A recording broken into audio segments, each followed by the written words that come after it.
How's it going, everyone? This is Michael for Spirit Comics. Welcome to my re-recording, or my re-review of Red Hood and the Outlaws, number 12.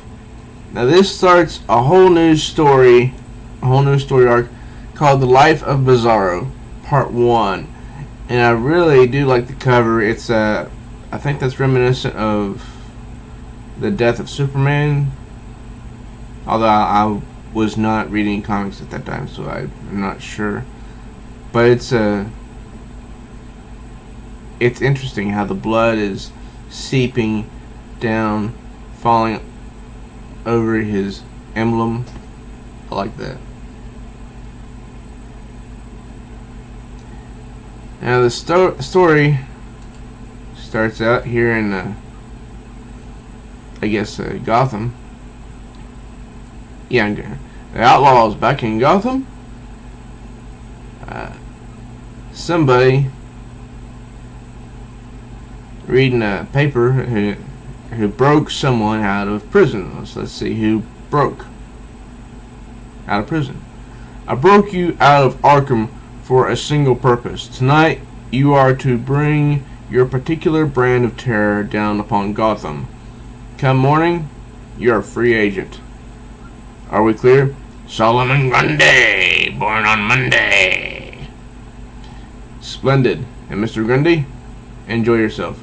Christened on Tuesday. So we've got Solomon Grundy in the story. Now here we are in Gunn's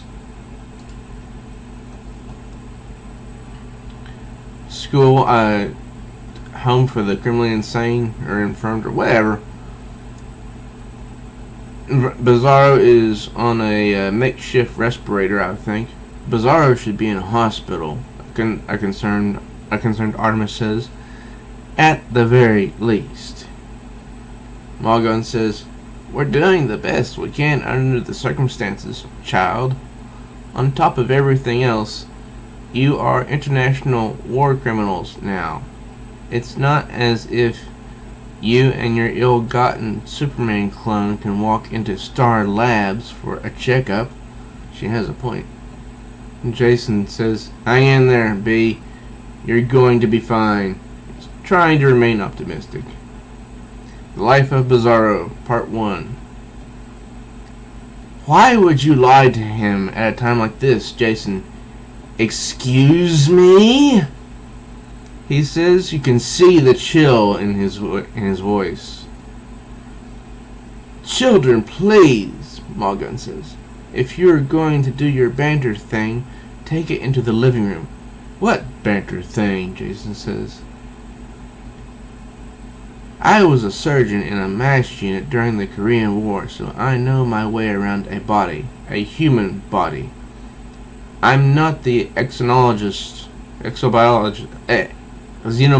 that your friend needs, but I can tell you one thing," Gunn says. "His cells are deteriorating at a rapid rate. Bizarro needs rest." Gunn's home for the criminally infirmed. Okay, I had it wrong. And secret hideout for the Outlaws. Black Mask told me Bizarro had a shelf life almost the moment I met him. Those videos we watched on his creation told us the same thing. Kryptonian cells are nearly impossible to clone, he says, looking at Bizarro as he lies there on the table. "We always knew he was going to die, but that doesn't make this any easier." Concern dripping off the tone of his voice. "No, it doesn't," Artemis says, and she shows her concern, putting her hand on his shoulder. "Hey, it's never easy to watch a friend pass, no matter the circumstances," she says. And she's right. And she looks really pretty in that drawing right there. Good job. And she's remembering how he helped her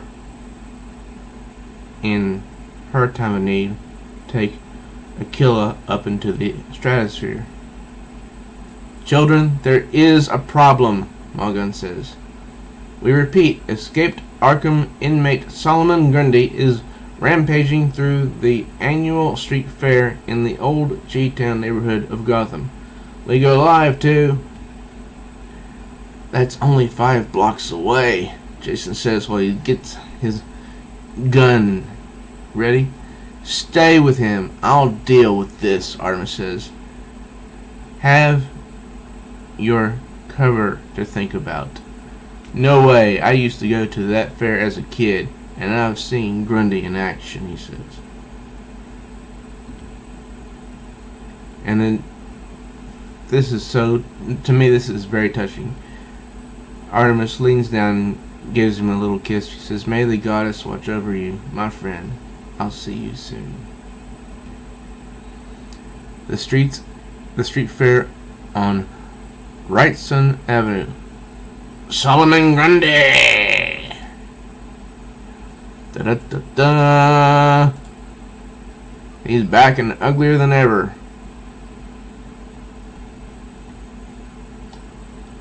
Artemis!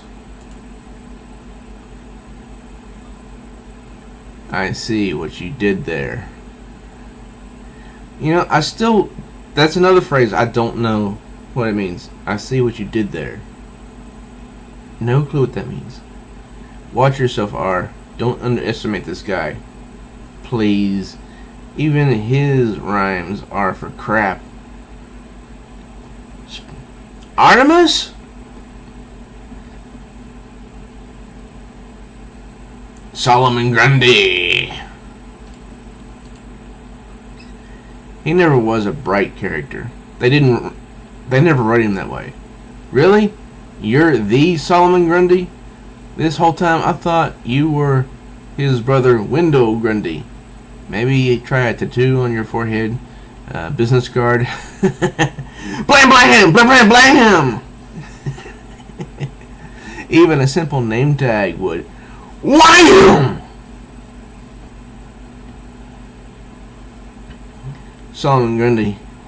I think he just pummeled Jason into the ground. And then back at Ma Gunn's, she's reading him a story.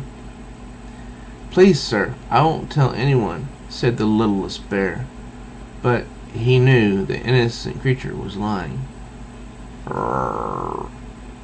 Eh? Friends need. Friends need. Reds need. You can hear them from here? How is that possible? Me hear everything all the time. Very well, but that means you heard you are sick, dying. If you leave here, you won't make it back. Yes, me know, he says, almost looking down at Ma Gunn like he's asking for permission.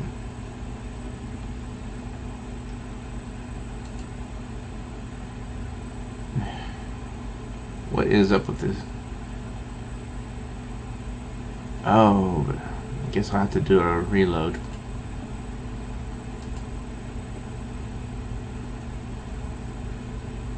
Yes, I know. Getting back to my books.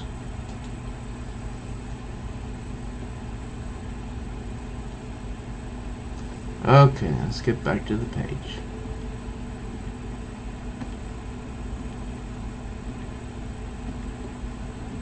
Alright, here we go. But he really didn't ask for permission. But it's more like Ma Gunn said he could go. But friends more important. You know, he puts the importance of his friends over his own health, his own well-being. And this is a Superman clone that doesn't have all the intelligence of Superman. And she watches him go and says, "Dear Lord, there was a perfectly good doorway not 5 feet away. I'll be cleaning up this mess for Oh my. She looks at some of the mail. Faye, what have you done? It's addressed to Jason Todd. And down at the fair, grew worse on Friday, died on Saturday. Wham! He just body slammed Jason down smack against the ground, and I mean a literal body slam. His body up against the ground. I wish, Jason says. Buried on Sunday. That was the end of. Let me guess, Jason says.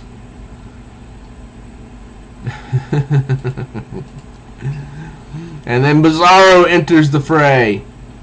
Boom! Bizarro, no! Solomon Grundy! Yes, me heard.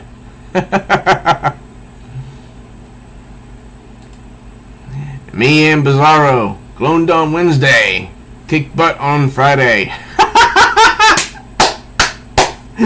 I love that.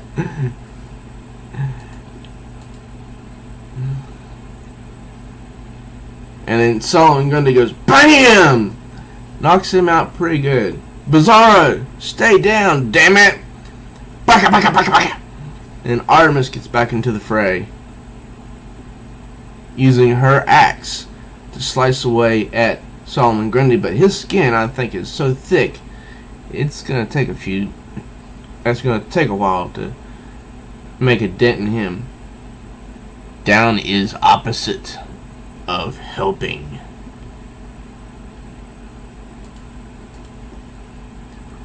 This am end of Cinnamon Grundy. I love that. Cinnamon Grundy. So he uses his frost power, which I think is a little bit different than Superman's, because it looks like he generates it straight from his hands. But I think Superman only could do it from his eyes, but perhaps Bizarro can do it both from his hands and his eyes, because I think that's the way he did it in the previous issue of Red Hood and the Outlaws. Do not hurt Bizarros. Stop it. You're going to die if you don't stop. Friends. Bizarro, enough. Artemis says it's time to go home. And he looks back at her and says something so heartbreaking, but because it comes from his emotions. Me am home. Me here with you. And then he falls to the ground. Both Artemis and Jason try to cushion him as he lays down. Did me do good, Reds? And they both affirm his question. You did great, Bizarro. We would have died without you. Do a favor? Anything, Artemis says. Take care. Pup pup. That's the little doll that he had when Black Mask had Bizarro captive, and he was watching the newsreels of Superman always going up, up, and away, and he interpreted it as pup pup. And then he just gives out. His life force gives out, and both Artemis and Jason sit there, and you can tell Artemis is deep in grief, just like she was for Aquila, probably even more so. And this hit Jason really hard. Then they get up and Jason says, he can't be gone. He can't. A Lazarus pit. I don't know if it'd work on him. We have to do something. Red? She says, we can honor the passing of a hero. Let us not shame his sacrificed with our tears. He wasn't just a big lump of Kryptonian DNA. He was my, and he can't finish the sentence, probably because he's so choked up. Artemis takes the little doll and lays it down there, I think, right in his hands. And they're comforting it. No, she's holding it. They're comforting each other. And all the while, they don't notice that somebody's approaching from the behind them. Somebody with an S on their chest and it glows. But they hear, because this guy's got jet boots. Eh? What are you?